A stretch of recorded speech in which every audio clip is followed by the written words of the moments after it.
Welcome to Naija News Series, where we break down the headlines that matter the most, making sense of the complex, in ways that truly connect. What happens when the very guardians of a nation's constitution become its greatest threat? When those entrusted with upholding democracy twist its foundations for personal gain? History has shown us that nations don't collapse overnight, they crumble when leaders abandon due process. The question is, are we watching it happen right before our eyes?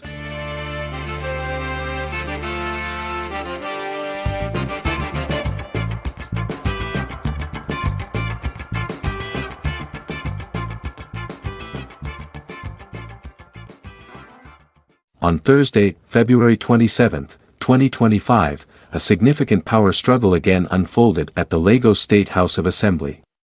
Former Speaker Mudashiru Obasa, who was impeached on January 13, 2025, over allegations of gross misconduct and abuse of office, made a forceful return to the Assembly complex.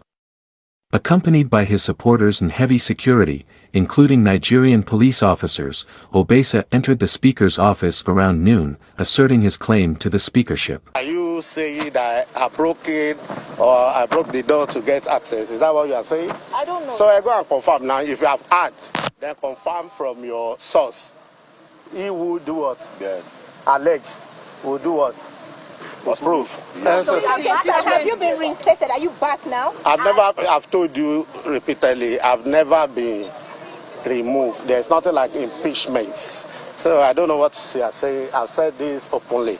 Sure. That everybody, remove, what is it called? Impeachment or whatever, or removing is all democratic and constitutional.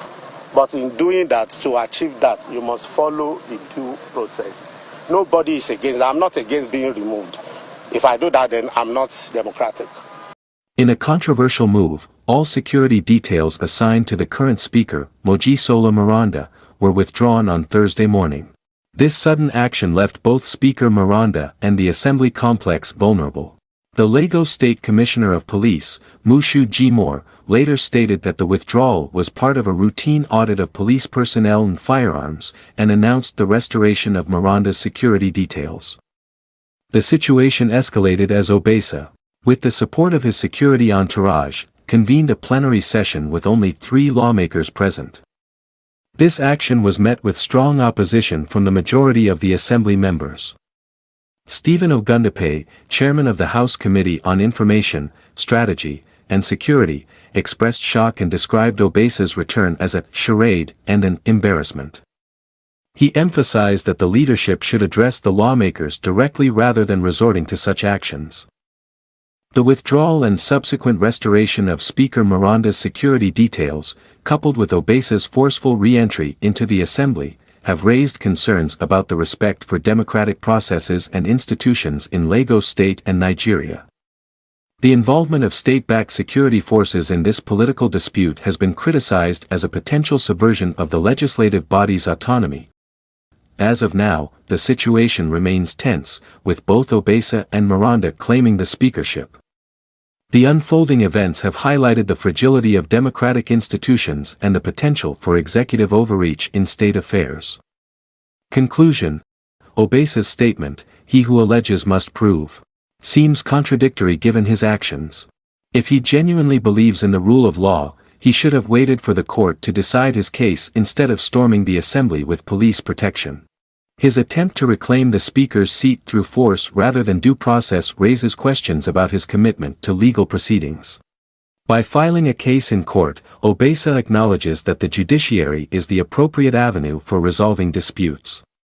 However, his actions, forcing his way into the Assembly, holding a questionable plenary with just 3 lawmakers, and allegedly influencing the withdrawal of Speaker Meranda's security, suggest he may be trying to create a fait accompli before the court rules.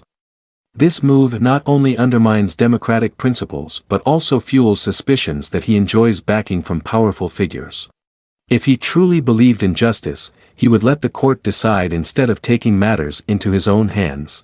His behavior contradicts his own words and sets a dangerous precedent for political power struggles in Nigeria.